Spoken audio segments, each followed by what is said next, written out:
Welcome to the second panel today about a topic that deserves our attention, press freedom. According to Reporters Without Borders, in 2020 at least 50 journalists were killed worldwide. Most of them were murdered because they researched topics such as corruption or organized crime. Others are in jail, and in many countries the situation for journalists got even worse during the corona pandemic.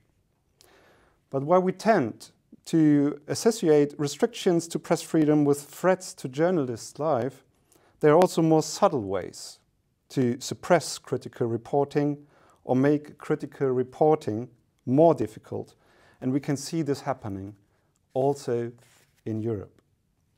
I'm happy now to introduce you to three people, all of them journalists or publicists, three people who will help us to get a closer look at what is happening in some European countries at the moment. The first of our three panelists is Veronica Monk. She's based in Budapest and she's head of a new online medium called Telex. And she was the former deputy editor-in-chief of Index, one of the biggest news websites in Hungary. Welcome, Veronica. Welcome to everyone. Good morning. A warm welcome also to Adam Michnik. He's in Warsaw at the moment. He's an essayist and a well-known publicist and the editor-in-chief of the largest liberal newspaper in Poland, Gazeta Wyborcza. Welcome, Mr. Michnik. And last but not least, I'm happy to introduce you to Katja Gloger. She was a correspondent for the German magazine Stern and was later head of the magazine's foreign desk. Today, she is a freelance journalist and book author and one of the spokespersons for the NGO Reporters Without Borders in Germany. Welcome, Mrs. Gloger.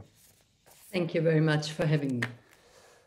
Mr. Michnik, Bartosz Weglarczyk, the former editor-in-chief of the Polish online medium ohne, was recently quoted in a German newspaper saying, "Free media is dying in Hungary, in Slovenia and in Poland." Do you agree with that quite strong sentence? Ja myślę, że Bartosz Węglarczyk. I think that Bartosz Węglarczyk, my colleague from Gazeta Wyborcza, who formerly worked for the newspaper, he can formulate such thoughts. And I think that when you speak silently, then you tend to not really show the difficulties. The free media is endangered in all these three countries, and Węglarczyk is right. You have to warn people because it's a broader spectrum of or process, and I call this a creeping coup d'etat. It's a liquidation of free media and the ability for people to say the truth with a full voice. And in this case, Węglarczyk is right. So what are the methods, the concrete methods that in the Polish case, the PiS government uses from your point of view to limit free media in Poland? Przede wszystkim tutaj trzeba powiedzieć, you have to mention in the first place that in connection to what happens in Afghanistan today, or in comparison to Afghanistan, or the condition of free media in Korea, North Korea, or Cuba, Poland is still a freedom force, because still there's free television in Poland, there is the television TVN, there's Newsweek, there's Politika, and other newspapers, independent editorials like Znak, Przegląd Polityczny, and there are independent dailies, like the one I work for. What we see is a systemic pressure on journalists, and especially very concrete titles, very concrete newspapers. There are initiatives of bills in the parliament. It's been confirmed by a majority of the PiS, but you know, they're speaking about law and justice, but there's no law and justice in that bill. The aim of this bill is to block the TVN television, a television that is speaking openly and courageously about the situation in Poland, about corruption, nepotism, and the destruction of law and order, of hijacking the state by peace. And it's a method that is being developed by Łukaszenka in Belarus. He's just copying Vladimir Putin in Moscow. And Putin is an example to follow for Erdogan, for Orban in Budapest, and of course, Jarosław Kaczyński in Poland. So there's a Putinization of Poland that happens. It's a process of reducing all those areas of independence, from museums to,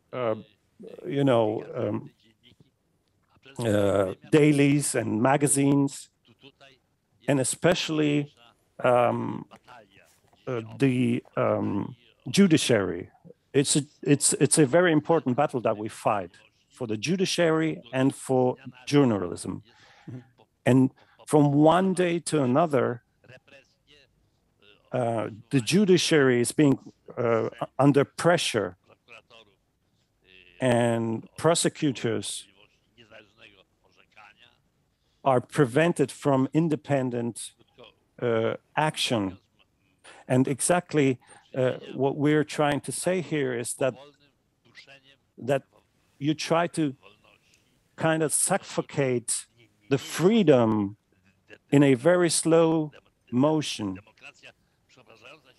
The democracy changes into authoritarian rule. And my Russian colleagues tend to say that we're on the way from authoritarian rule to totalitarianism.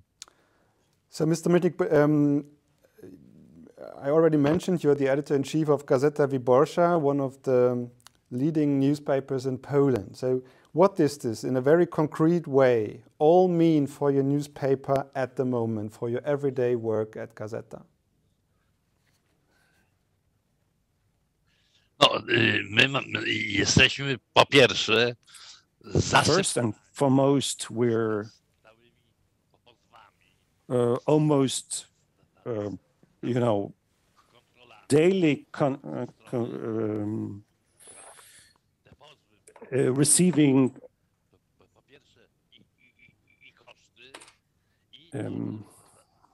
information from state officials who are suing us, and to be able to secure the daily, we have to go to court and prove our innocence. And what I can tell is that there are still just rulings in the end, but this is one way to destroy a newspaper. Apart from that, all state-run enterprises have received some sort of a ruling that they cannot publish in independent newspapers. All these private companies receive signals that you have to keep a distance from Gazeta Wyborcza, and you have to keep Gazeta Wyborcza at bay. All the information that they're producing are not true, and there's this fear that, you know, that they will come for you tomorrow, that they will say they have information that this company is, you know, a money washing machine, so to say. There's a broad spectrum of methods that the state can use. And for me, this means only that they want me to remind myself all the time about communism, about the dictatorship, where we, with our friends, published underground newspapers, where we printed the newspapers, we put them together, and oftentimes we were put into prison. And the prison wasn't underground anymore. But what I do on a regular basis, I have my toothbrush with me and a second set of glasses if they tend to arrest me. Okay. Well, that sounds funny, but actually it isn't. It isn't funny. Thanks a lot, Mr. Michnik. Mrs. Munk, you were the deputy editor-in-chief of Index, which was a famous and the biggest news website in Hungary, very popular also among voters of Prime Minister Viktor Orbán. But last year, the editor-in-chief, Szabolcs Dul, was dismissed. There was a lot of reporting about that incident, also in Germany. What happened? Maybe you can give us a short summary. What happened from your point of view at Index? You summarized it quite well. What's happened? It was last July when a single day the editor-in-chief Szabolcs Dul was fired, and the next day, all of us, more than 80 reporters and journalists and video editors and photographers and project managers, so basically the whole editorial staff, the whole newsroom quit. We did that because it became obvious that there is an external political influence on the newspaper, and we cannot fulfill our independent journalistic operation anymore. There was a change in the management, a businessman who have openly strong connections to politicians, to politics, to pro-government media institutions. He came around Index, and suddenly there were some restructuring ideas regarding the newsroom and regarding the life of this wholly independent content creating team that we are. So those were individual decisions, but in the end we managed to stick together. And more than 70 of us, 9 weeks after this mass resignation occurred, we managed to found a new outlet, which is completely independent from any oligarchs or businessmen who has ties to political actors. And then in October 2020, Telex was born, and since then it's almost 1 year. We are on almost 1 year old. It's only still a baby face, but still we managed to. I think it became a really successful project. We already have around 600,000 to 700,000 readers a day, which is quite a large audience. We are in the top news outlets in the country, and we are market leading with our crowdfunding-based business model. So basically our idea was, when we quit and we jumped to the nowhere, then we turned to the readers and said, okay, guys, you know what we are doing, because we have been done it for, I personally worked there for almost 20 years. For 18 years, I worked for Index, and my fellow colleagues also, I think we proved for the Hungarian audience that we can manage a good newspaper for them. So we said that, okay, you know what we can do, and give us money. Basically, that was the message. And in 1 month, we collected 1 million euros. So we could start Telex, which is now one of the top news sources in Hungary. And how do you ensure that, that there will not be the same situation at Telex as it was in Index? Do you still already feel pressure from the government, or do you have the feeling that you can do free reporting at the moment? Well, you were asking about the Polish example, that how is freedom of press is in Poland. And in Hungary, it's a little bit different, but also freedom of press is in a bad shape. For instance, World Press Freedom Index from Reporters Without Borders, after 16 years of continuous decline, in this year, Hungary ended up in the 92nd place from all the 170 something countries. Katja will tell me the exact number. But for instance, in 2006, Hungary was in the 10th place, so you can see how extreme is this decline. And mostly, so one of the most methods of the structure of the ownership of the media companies, that's what happened at Index as well. So in the last 10 years, there are less and less media companies in the country which hasn't got connections to somehow to politics, to politicians, and there are less and less independent outlets who are trying to keep their heads above water, and everybody is trying to somehow turn to the readers with subscription models or donation system. That's what we do. We do just simple crowdfunding, and because the advertisement market in Hungary is also over politicized, and one of the largest actors is the Hungarian state itself. And there are large companies who are afraid to spend their money on independent outlets. So it is not really easy, but since Telex, in the ownership structure of Telex, there is the leaders of Telex. So basically the outlet is ours. So no oligarchs can influence because there is no oligarchs in the management, in the ownership of the newspaper. And it seems that the Hungarian audience is thirsty for fact-based quality journalism, and that is what we can offer to them. And that is our promise was that, okay, if you give us money and a lot of journalists and editors can come and work, and then we can be everywhere, and we can tell you not just what's the weather like and what are the interesting, I don't know, crime news, but also who the corrupt politician is. And with investigative pieces, we can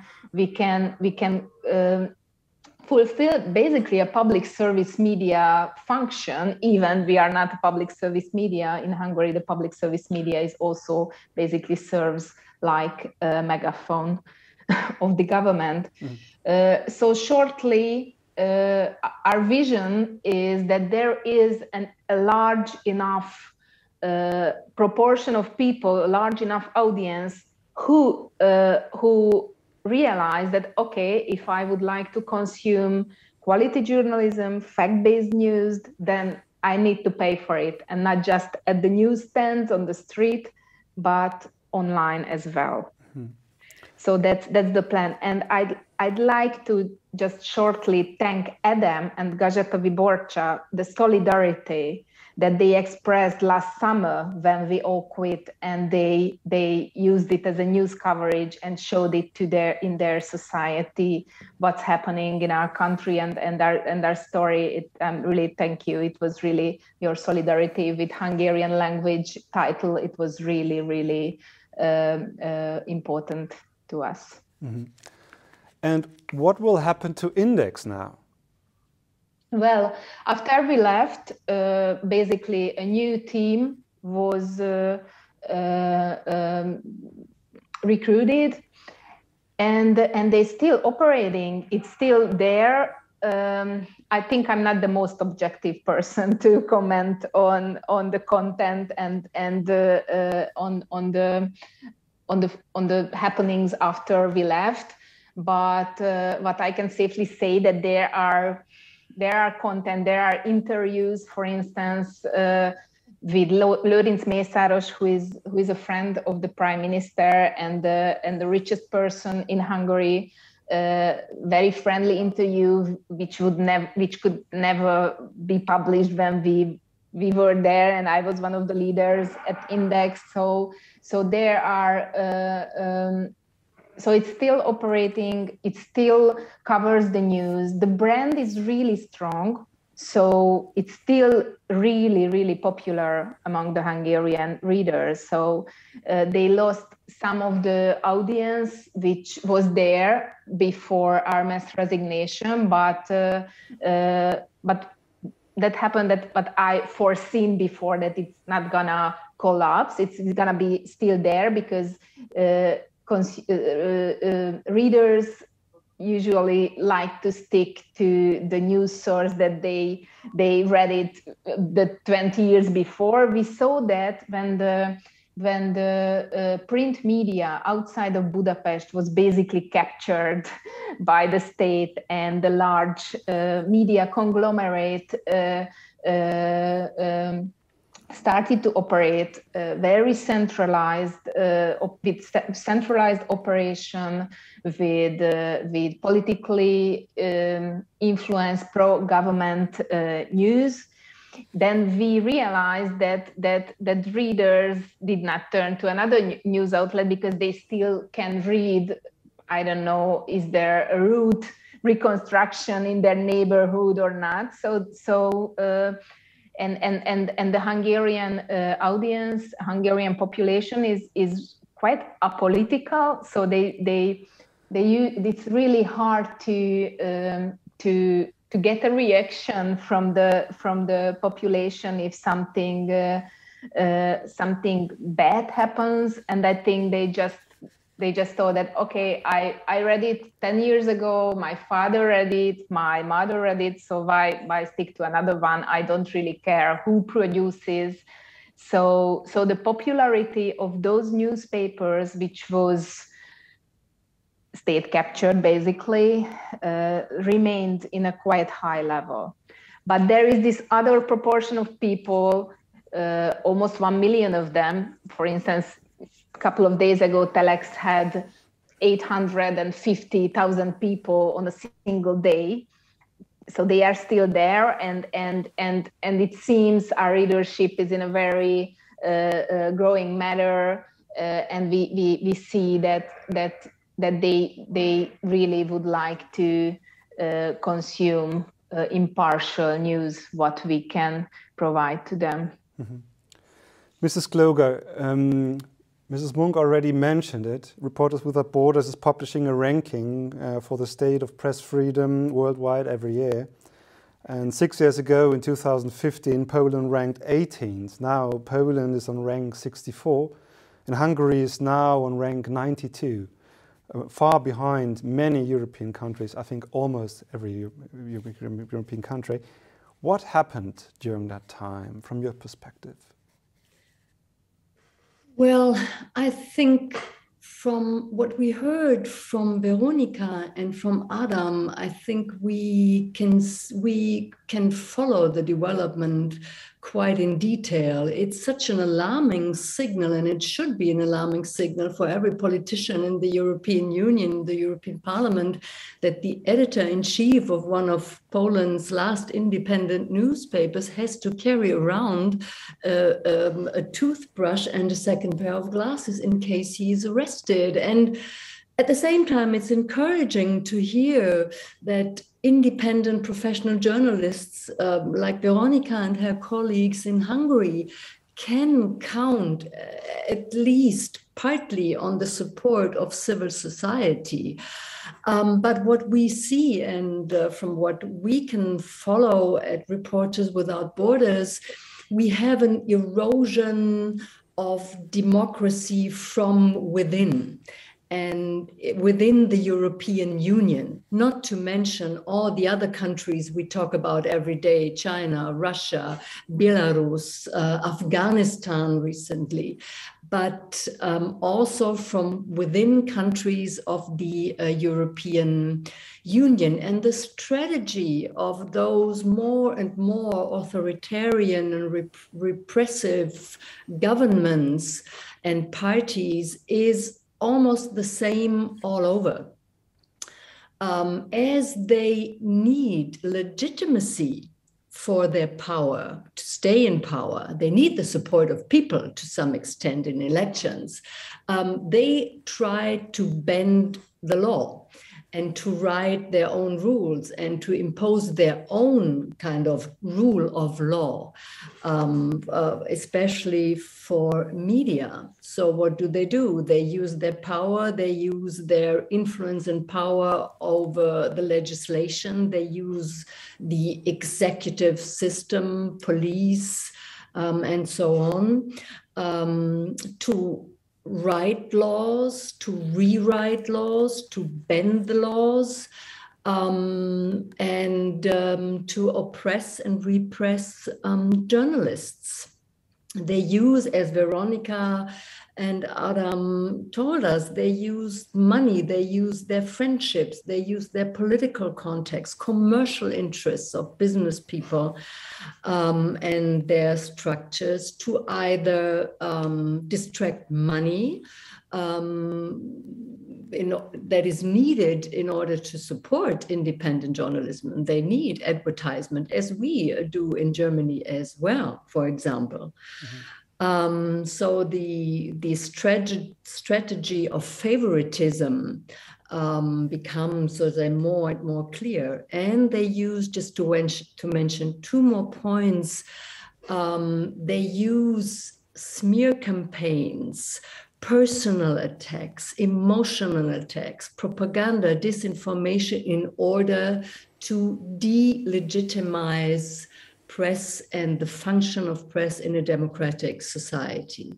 Last point, they also use what we call SLAPs, strategic litigation against public participation. So the people who can afford it, very often with political support, they go to court in order, to stop critical reporting, in order to delegitimize independent journalism. This is quite a frightening development that we can see in the European Union, and there's an urgent need to do something against it, because newspapers and independent media, very often they can't afford either the time, either the lawyers, either the very complicated procedures to defend themselves and defend freedom of the press. Mm-hmm. Mr. Michnik said there is a Putinization of Poland. Do you agree with that? I mean, in Poland, the term Putinization is an interesting one, given the history of Poland and Russia. But if we look at what Putin and the political elite in Russia are doing now, or since years, when it comes to the oppression, suppression, and repression of independent journalists, I think there is a parallel to be drawn. I mean, to buy up media of all kinds of sorts, to put it under state control, very often through intermediaries like oligarchs or businessmen who want to do a favor to the president in order to get their own favors. We have it with laws. The two most frightening terms are undesirable organizations and foreign agents. And today, every journalist in Russia can be a so-called foreign agent. And so this means you lose your job. This means you won't find another job, because being a foreign agent is like, you know, like a stain for everything you do.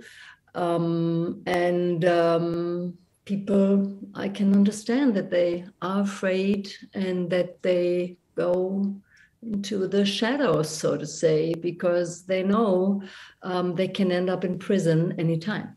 Mm-hmm. Reporters Without Borders is working worldwide. Are we witnessing something like a worldwide movement? Do you see a connection between different kinds of, especially, for example, in Eastern Europe? I mean, like countries like Russia, like China, also like Belarus, it's not that the repression of independent journalism is a new development. It becomes more and more clear the more repressive the system gets. I mean, in Russia, you have it in the context of the upcoming so-called parliamentary elections. In Belarus, you have it in the context of the demonstrations against dictator Lukashenko. In China, you have it since years and years and years. What is disturbing and very much disturbing for us is the process within the European Union, a union of countries where it is agreed upon by a treaty that everybody signed that the freedom of press and information and opinion is one of the pillars of this union of states. So what we might look at is also what can the European Union, can the Commission or the European Parliament do in order to defend this crucial value for democracy? So this is a perfect sentence for the second part of the panel, because I would like to talk about possible solutions and about the question what Europe can do in this situation. Mr. Michnik, should Europe do more to ensure press freedom in your country? And if yes, how?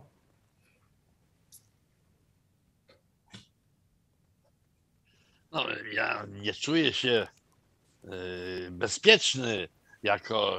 I don't feel safe as a consultant of the European Union, but as we heard from Ms. Gloger, is that the fundamental thing of the European Union is the union of democratic states where freedom, the separation of powers is guaranteed by very basic rules. And I repeat this to my colleagues in Poland and in Russia, and also I also say this to my Hungarian colleagues, that Russia is now not the Soviet Union anymore, and there cannot be such situations like sending tanks to Budapest to safeguard freedom. And this is also the case for the European Union. You can't really intervene, but there's a positive role that the European Union plays in Polish case. All the actions undertaken are hitting the authoritarian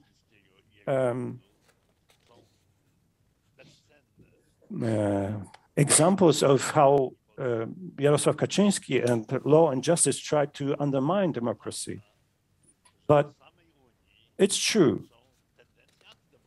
There are anti-democratic tendencies in the European Union. When we look at the construction of a coalition of new demons, which are for the right wing in Spain, where we have Vox, where we have the right wing in Italy, around Salvini, where we have the situation of Kaczyński in Poland. These developments are very dangerous because you can really see how the fruit is getting rotten from the inside. This is very dangerous. It would be priceless if European Union would decide to financially support independent media outlets all around Europe. From this point of perspective, there's a very positive role that George Soros plays and his foundation. It's not a coincidence that he's so hated by Viktor Orban, who in 1988 was receiving funds from the Soros Foundation. But this would be a way, in a soft way of supporting freedom tendencies in Europe. And I mean all of Europe, Central Europe, Eastern Europe, and also the southern part of Europe. But the essential case here is in a different area. European Union won't block Orban from power. It has to be done by the Hungarians. And the same in case of Kaczynski, where Poles have to act. For Putin, the Russians are responsible. But it's important. Putin is not Russia. Putin is Putin. It's a dictatorship. Alexei Navalny, who's now sitting in prison, in Putin's prison, is also Russia. And Orban's Hungary is not the whole Hungary. And the same in case of Poland. Mm-hmm. Whether it's Poland, Hungary, or Ankara, to win a local election is the first thing. Those local politicians have to be seen by the European Union and supported by the European Union in the way financially and morally. There are ways, there are means to do that. Mm-hmm. Mr. Michnik. And there are like the Norwegian funds who are priceless for culture in Poland. I think that the European Union is the subject of hatred attacks from Orban's side, from Kaczynski's side, because the European Union is a project of a better future, better Europe, a more free Europe, more secure place, and a pluralistic society. Mm-hmm. Thank you, Mr. Michnik. Thank you. I would like to ask Mrs. Gloger, are more independent financial resources for media companies a part of the solution? might well be part of the solution. At the same time, there's almost the threat of criticism that independent media is funded by a political institution. In the very end, the European Union, the European Commission is a political institution, but it might be part of the solution. You know, sometimes it seems like we or political institutions are helpless when it comes to this process of erosion of press freedom within the European Union. At the same time, we think there's actually quite a lot of things we can do. And it starts with the first and most important one, things like you do today, is to speak out, to name the names, to blame those who need to be blamed. This is one important thing, and not to stop speaking out, to show the sign of solidarity. For example, now when it comes to hosting journalists, women journalists and journalists from Afghanistan in countries of the European Union. A second thing that we saw in the past, and it's an encouraging sign, that, you know, critical and independent journalism cannot be silenced over the long run. You might kill journalists like Daphne Galizia in Malta, like Jan in Slovakia and his fiancée. But so say their work can continue also with the help of journalists in other countries, cross-border journalistic cooperation. It might be one step to take so that, you know, critical voices, independent reporting, fact-based reporting is not in vain.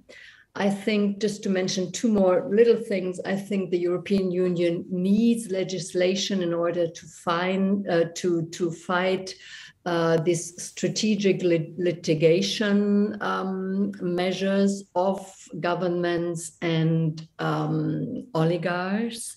And I think one could also imagine that when it comes to infringement procedures, and there have been quite some against Hungary, against Poland, that you could bind freedom of the press to those infringement procedures. Mm-hmm. This might be just, you know, some ideas. Mm-hmm. The EU commissioner responsible for press freedom is Vera Jourová from the Czech Republic, and she's holding out the prospect of a law for press freedom in Europe for the coming year. Do you think that would help, such a law? A law for press freedom? I mean, press freedom is one of the core pillars of the European Union. I think it's in the treaty already. I mean, would you need an extra law of press freedom? I'm not quite sure. I think all the procedures, all the laws are there. It's just a question of political will and political consequence to keep them alive. Mm-hmm. Mrs. Monk, what is your opinion? What are possible solutions? What would help? What can we do to ensure that there is still critical media in countries like Hungary or Poland? You ask regarding the EU or just generally? Maybe first generally, and then okay. What would help you? As I mentioned before, I strongly believe in the readers, and I strongly believe that look, every democracy needs freedom of press, and every democracy needs quality journalism. And I think if the readers themselves realize that they need to contribute, even financially, if they would like to, if they don't like the fact that the freedom of press, the situation of freedom of press in basically any countries is in decline, then they just, one thing is really important to speak up against it, but the other thing is that They just need to pay for it. They need to choose which outlet is in favor for them, or a handful of them, and they need to understand that independent operation is mostly about money. It's sad to say that, but I would like to convince anyone just to choose outlets that can be supported and become a donor. I don't like when I'm being asked regarding what EU should or should not do, because being an impartial journalist, I don't think that my function is to say what politicians needs to do. But I agree with Adam, who said that easily accessible grants for independent media outlets would be a good solution, which is not really bureaucratic to access those grants, and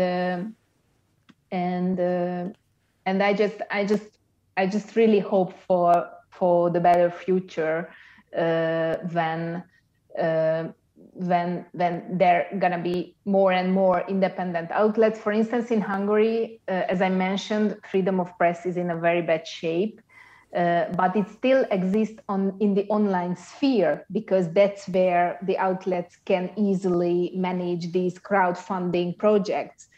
But it's not a very good case, because people who do not access the internet, who live outside the capital or living in villages, or elderly people, for instance, they don't consume news online. So that's a little bit disturbing phenomena for me, that the still remaining independent outlets in Hungary is basically only online. There are still a large television channel as well, but basically the radio stations, the majority of the print newspapers, the largest TV channels, also pro-government. So yeah, my vision is laying with donation and subscription-based journalism in the future. And what do you need, like, as Telex now at the moment? What do we need? What do you need? Yeah, like, what kind of help would you need? Yeah, we have this crowdfunding page called donate.telex.hu, where anybody can contribute with any amount of money that they like. So that is the most important thing that we need, because the expertise which is needed in the Hungarian media sphere is that's what we have. What we would need is access to information, because that is one really difficult situation in Hungary. As Katja mentioned, that journalists are being killed. Journalists are not being killed in Hungary, and we do not, and journalists do not go to prison.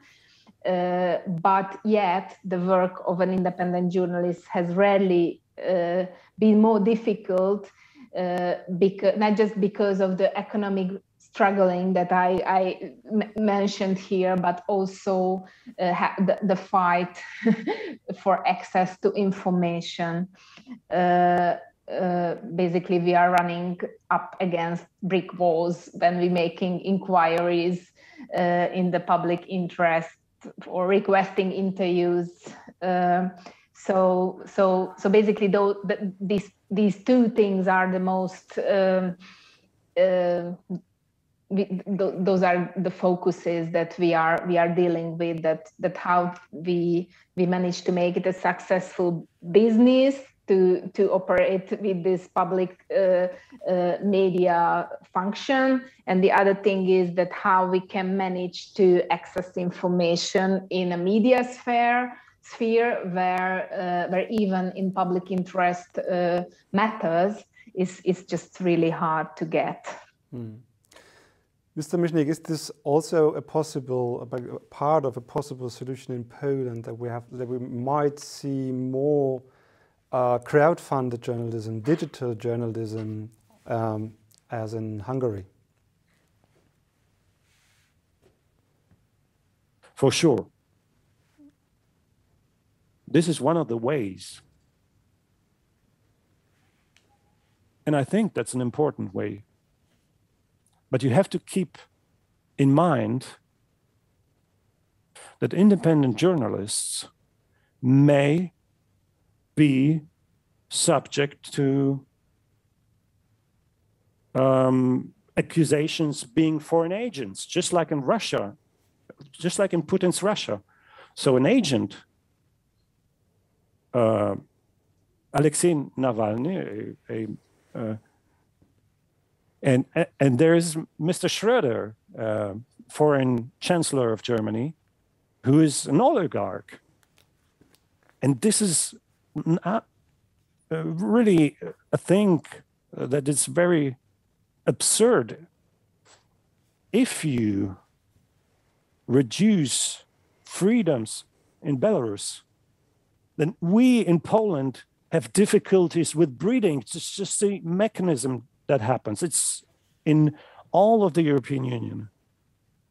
An access to such grants is like an access to oxygen, so we don't suffocate in the process of getting news out. I want to go back to George Soros. George Soros showed us a way, showed us a path. And if media, either in Hungary or in Poland, have credible partners, credible business partners, then they will be in a different position. No Kaczynski or Orban can suffocate us if we have such partners. So I'm thinking that as there is the international group of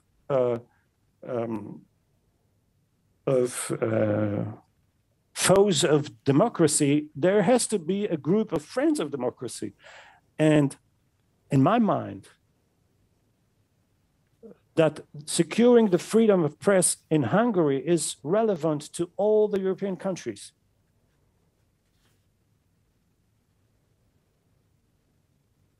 When the opposition in Hungary won, we just open our vodka bottles in Warsaw to celebrate. Thanks, Mr. Michnik.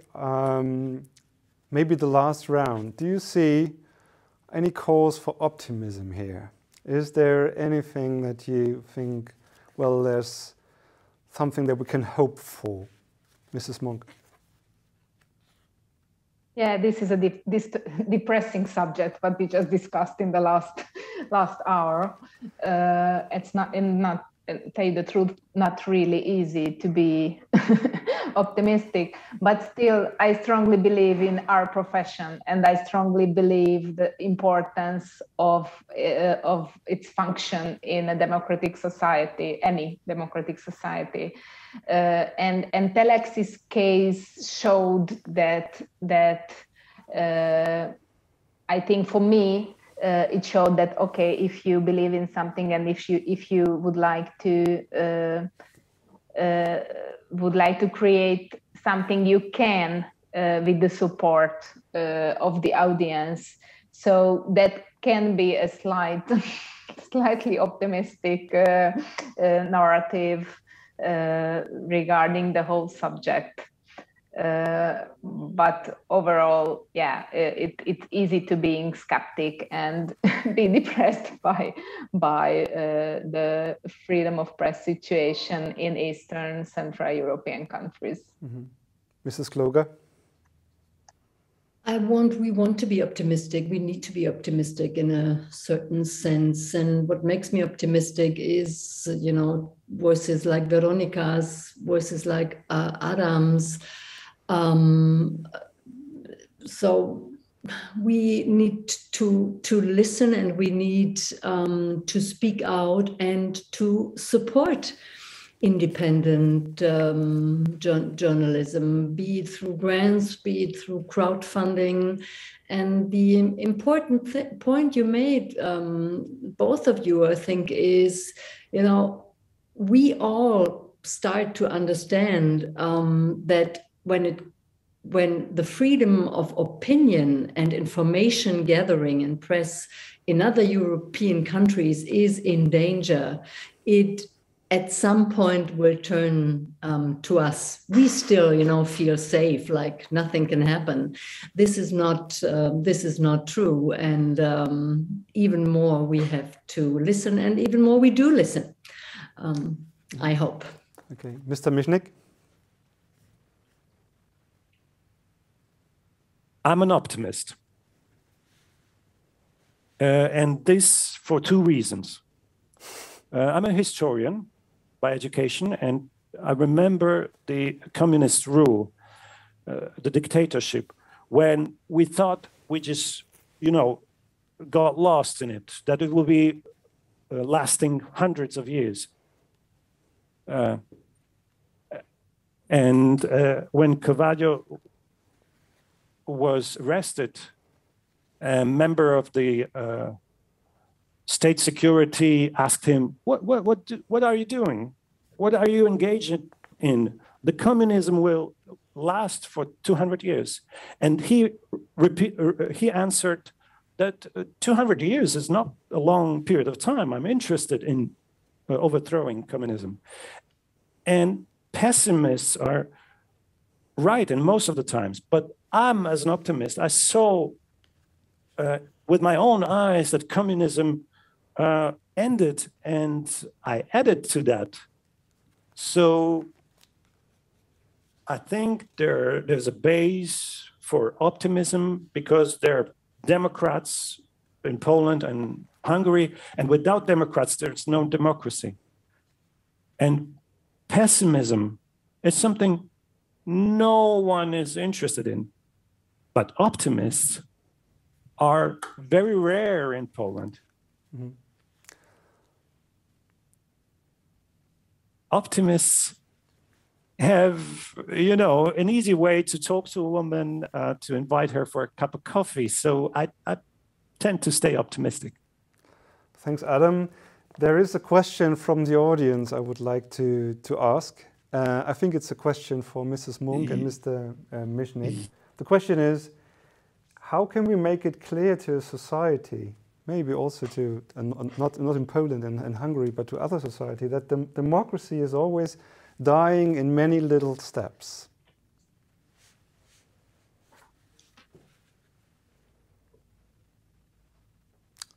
Maybe Mrs. Munk, do you understand the question? Sorry, I don't really get the question. Well, I think the question, what the reader is asking is, how can we explain to others how it works when democracy is dying in little steps? Okay. Okay, I can say some example from the independent journalistic point of view. One example can be, if you read your newspaper which usually covers every side of a story and show different aspects on every story, and one day it just starts to write that, okay, we try to get comment from I don't know which ministries in the country, and they never answered, and usually you realize that they willingly stop answering an independent outlet. That can be one sign. The other sign can be if there are there are any outlets who are not allowed to go into press events which is organized by the state or by the government in the country, or when there are minority groups, ethnic groups, or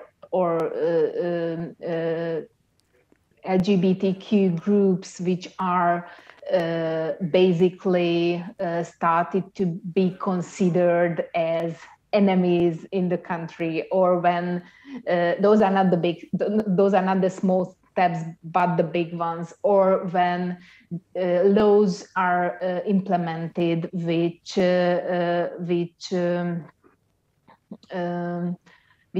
not allowed to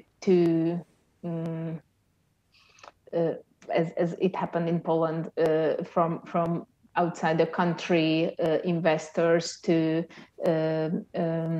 operate businesses in the country. So when I have been a journalist from the beginning of the 2000s, where the other now oppositional parties were the ruling in the country, and Index was also a critical outlet back then. So we could really process and review these steps, but it's always a long process, I think. So it's not one day to another, but those can be little signs for every person, which